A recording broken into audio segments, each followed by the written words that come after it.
My pregnant sister-in-law ruined our anniversary party by joking her baby was mine, uncovering affairs and turning lives upside down. I, 33, male, have been married to my wife, 30, female, for 5 years. We don't have any kids, nor do we plan on having any. My wife's sister, my sister-in-law, 2008, female, got married 2 years ago to her now husband, 29, male, and is currently 5 months pregnant. About 2 weeks back, my wife and I threw a party to celebrate our 5th wedding anniversary. We made a big deal out of it and invited our families and a lot of our friends. My wife and my sister-in-law have a lot of common friends since they used to be cheerleaders at school, and their squad has stayed friends ever since. 4 out of these 10 women are married now, including my wife, and I've attended all their weddings, so I know these people and their husbands too. So it's my wife and I, Lily and Pat, Maria and Frank and Susan and Jake, using fake names for the sake of convenience. I'm on good terms with the other 3 husbands as well, since we often do get to meet whenever our wives want to catch up. The only husband who's never bothered to make an effort to join us or build a friendship with us is our sister-in-law's husband, but we're okay with that. Now, out of these couples, only 2 attended our party since one of my wife's friends, Susan, was sick at the time. At the party, something really crazy happened, which has led to an insane amount of drama since then. I still don't understand why anyone would pull something like that on purpose. Towards the end, I had taken the karaoke mic to thank everyone for attending and give a little speech that I'd prepared. But my sister-in-law grabbed the mic and made an unnecessary and crass joke. I still don't know what the purpose of that prank was, but I'll say that it definitely backfired on her. She grabbed the mic and announced to our entire family and friends that the baby she was pregnant with was actually mine, followed by psychotic laughter from her end and pin-drop silence from everyone else. Everyone was shocked to the core, including me, and had no idea what to say. My sister-in-law just kept laughing like an idiot, and I froze in my place because all eyes were suddenly on me.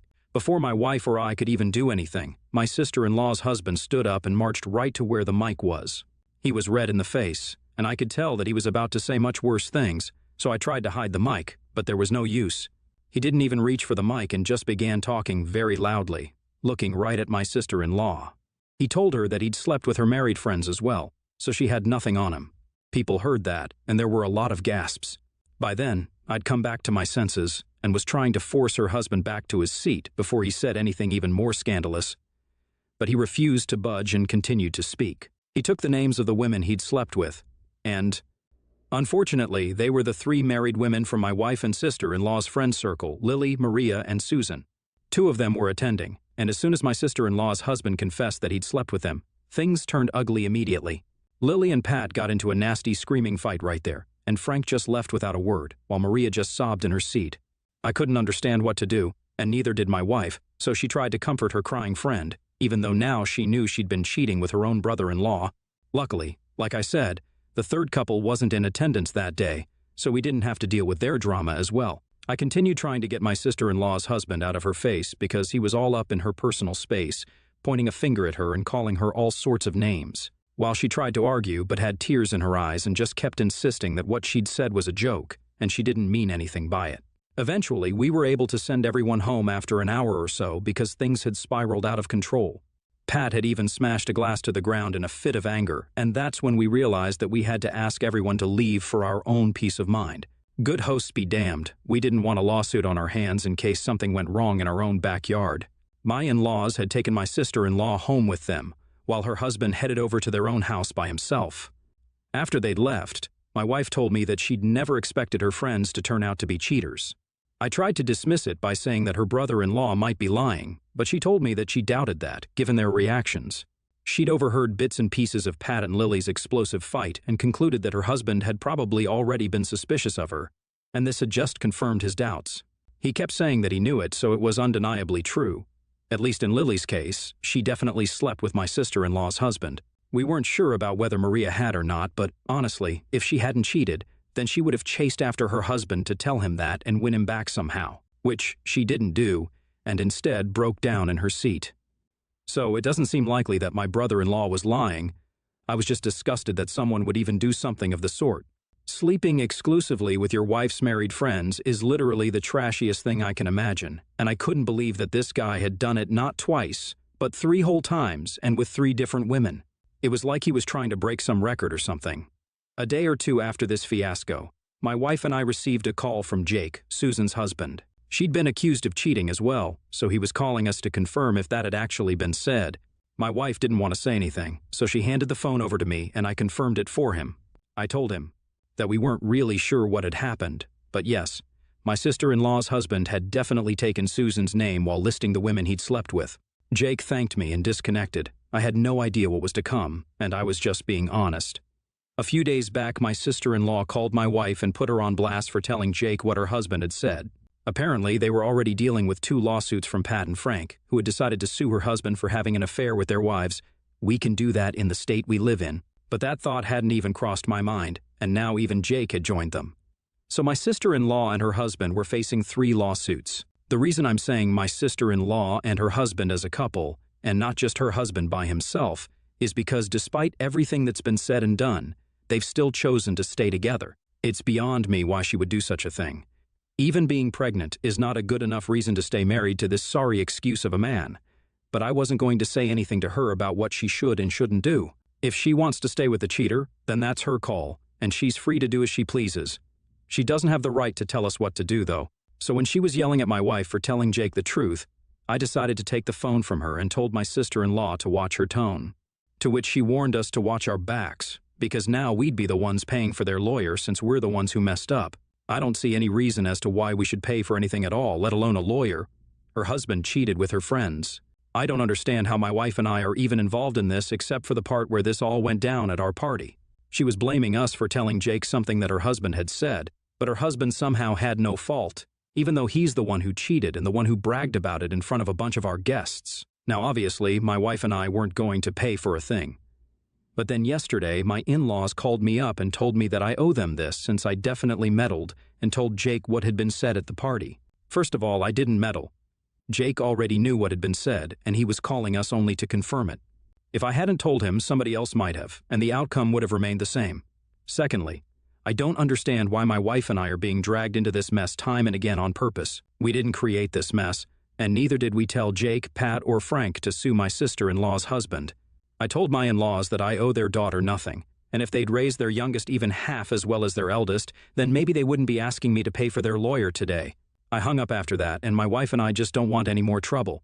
I really don't understand why we're being targeted here by the family, especially when we didn't even do anything except speak the truth. ITF for confirming that what my friend had heard about his wife was true. Update 1. Hello everyone. Thank you so much to the people who took the time to respond to my original post. My wife and I are really grateful for all the support. It's been 3 days since we posted, and we have blocked my sister-in-law and her husband because they keep bothering us. I don't know what they want us to do. We're obviously not paying for the lawyer or whatever else it is that they want the money for. They dug this grave for themselves and now they have to lie in it. We want no part in this, and I think we've made it sufficiently clear. My wife and her single friends have also unfollowed and removed Lily, Maria, and Susan from all their socials because it's hard to look at them the same way now that everyone knows they're cheaters. It's just disgusting that they've been cheating on their husbands with their friend's husband and had even successfully hidden it for so long. My sister-in-law is no angel either, since she's the one who started it all with her stupid little prank. I've tried to understand why she'd do such a thing, or why either of them would say the things they said at the party and have failed to understand their motive behind it. I think they're just attention seekers, and they were doing just that at the party, seeking attention. My sister-in-law and I have never been close, nor have I been particularly good friends with her husband, so I don't feel sorry for them either. My wife has been kind of upset because she'd had to cut off her sister and several friends after the fiasco at the party, but she knew that it was the right thing to do. I just hope she feels better soon, and we don't have to hear from these people again. Update 2. Okay, so I spoke to my father-in-law a couple of hours back, and I finally learned a couple of things that have helped me make sense of what happened at our party. My sister-in-law went back to her husband the night of the party itself, even though my in-laws wanted her to stay and file for divorce the next day. Because obviously, who would want to let their daughter stay married to a serial cheater? But instead, she went back home, and as we all now know, they patched up. It didn't make sense to me back then, but now it all figures. Today, my sister-in-law approached my father-in-law for help to find a good lawyer and to pay for him. But before that, she had to tell him the truth about everything. She finally confessed that for almost 8 to 10 months after they got married, my sister-in-law and her husband had been in an open marriage. 1 month after their wedding, they realized that they were getting bored, so they decided to open their marriage up, but set some ground rules first. They were allowed to go out with whoever they wanted to, but friends and family of the other individual were off limits. Her husband had stayed true to the latter and never. tried anything funny with my wife, probably because he knew that she wouldn't fall for it anyway. But he flouted the rule about friends and didn't tell his wife about it. Neither did her friends ever mention it either, and life went on. Then, after 10 months, they decided that they were done fooling around and having fun with other people, and that it was time to get serious about each other. So they stopped hooking up with people outside of their marriage and decided to start trying for a baby, and were successful after a while. A few days before our anniversary party, my sister-in-law found out that her husband had hooked up with Lily behind her back and had broken one of the rules of their open marriage arrangement. Lily had been texting him relentlessly after they slept together and had become almost obsessed with him. She was trying to get him to run away with her and abandon his child and my sister-in-law, which obviously pissed her off. She didn't say anything to Lily but did confront her husband about it, and they'd been fighting over it, even on the day of our anniversary party. She'd seen Lily speaking to her husband at the party, and out of sheer jealousy and spite, she decided to get back at her husband with that stupid prank of hers. Her husband got equally pissed off and then decided to announce which other of his wife's friends he'd slept with, and that's eventually what landed them both in a crapload of trouble. After my father-in-law was done explaining, he apologized to me because my mother-in-law had been asking us to help them pay for a lawyer. Clearly, this wasn't our fault, and they brought this onto themselves. All I can say is, this is a seriously messed up situation. I have no idea what kind of stuff they got up to in their personal time, but dragging their married friends into it was seriously low. I'm not judging them for having an open marriage or whatever. In fact, I don't even care about that part. But whatever happened at the party was seriously juvenile and high school crap. I don't know what my sister-in-law even thought was going to happen. And as for her husband, I hardly have anything to say. Bragging about hooking up with your wife's friends just to get back at her, real classy, man. This is such a shit show, and I just can't bring myself to believe that my wife is even related to people like these. She was disgusted when I told her everything and told me that she doesn't want to hear about or from them ever again because they're just the epitome of how low people can go. I've only been able to keep in touch with Jake, Susan's husband, since he and I got along better than the others. I'd only been checking up on him and how he's doing occasionally, but today, after speaking to my father-in-law, I decided to call him up to talk to him. After the customary, "How are you doing?" I decided to ask him whose idea it was to file a lawsuit anyway, and just as I'd expected, it was Pat, Lily's husband. Pat had some idea.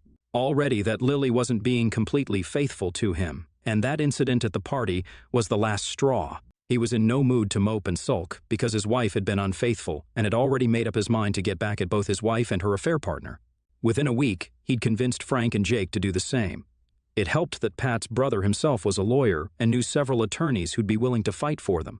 I was actually really happy for these guys because they deserved to get whatever they could out of my sister-in-law and her husband. The two of them were insane and selfish and didn't care whose lives they ruined as long as they got their own way. Heck, if my wife hadn't been as understanding as she is, my sister-in-law might have even ruined my marriage with that prank of hers. And God knows how many married guys she's hooked up with, in spite of knowing that they were married. I wouldn't put it past her, since that's the kind of people that she and her husband really are, immoral and frankly just repulsive. I can't believe I'd ever open my home to these people when they most definitely don't deserve it. Update 3. Hey, it's been almost a month since our anniversary, and things have been going well for us. Not so well for my sister-in-law and her husband, since they're being sued for almost $50,000 by the three husbands. My in-laws would have abandoned them and let them suffer the consequences of their own actions, but since my sister-in-law is pregnant, they're paying half of the amount for them. However, the other $25,000 still has to be arranged by my sister-in-law and her husband. As for my wife's cheating friends, all three of them are stuck in ongoing divorces. I can't say I feel sorry for any of them because they fully deserve what they're going through. I thought that after severing ties with my sister-in-law, my wife and I wouldn't have to hear about her anymore. But a few days ago, my mother-in-law called me, panicking, and told me that my sister-in-law and her husband had decided they couldn't afford to raise a child anymore and were going to give the baby up for adoption once she gave birth. I think it's a good thing because I don't think they're worthy of having kids either. Whatever home the child goes to, it'll still be better than having to live with parents like these. However, my in-laws don't want to lose their grandchild and were quite desperate. So they even offered to pay off the entire $50,000 if my sister-in-law didn't put the child up for adoption. But I guess she's just not interested anymore.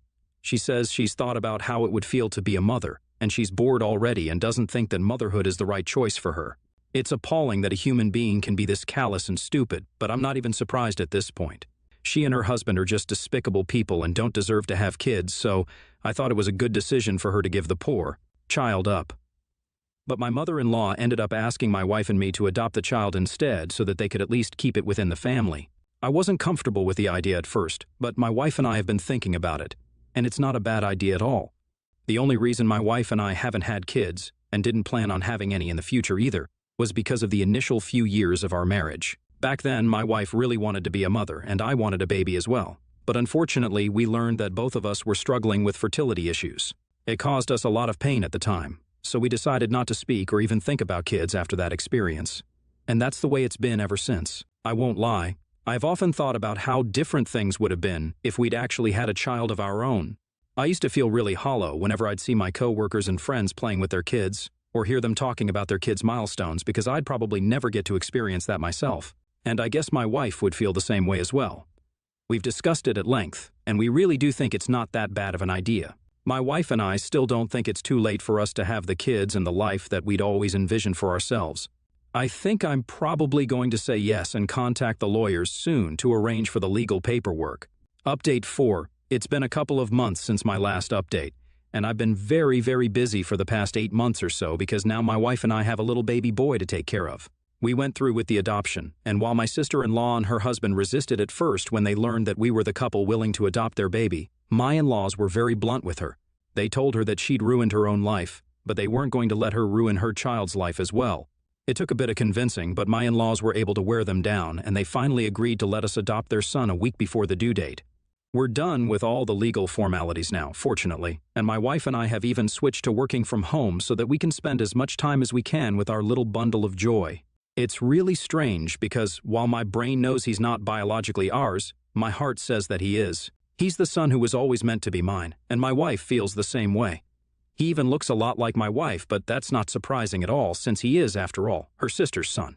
So the genes will definitely start showing eventually, and their family definitely has some really strong genes because even my wife bears an uncanny resemblance to her dad. I'm going off topic now, but I can't help it, I just love my son so damn much. In a way, I'm now really glad that that whole fiasco took place at our anniversary party because otherwise, I might never have been able to have my son with me. The husbands are all successfully divorced now and have walked away with a crapload of money from both their divorce settlements and their claims from the lawsuits against my sister-in-law's husband. Good for them, they deserve this. I've only kept in touch with Jake, but I wish nothing but the best for the other 2 guys as well. They've all gone through hell, and I just count myself really lucky that I have a loving, loyal wife and now a wonderful little baby boy as well. So really, what else does a man need? I'm content with the life I have now, and I truly do feel blessed.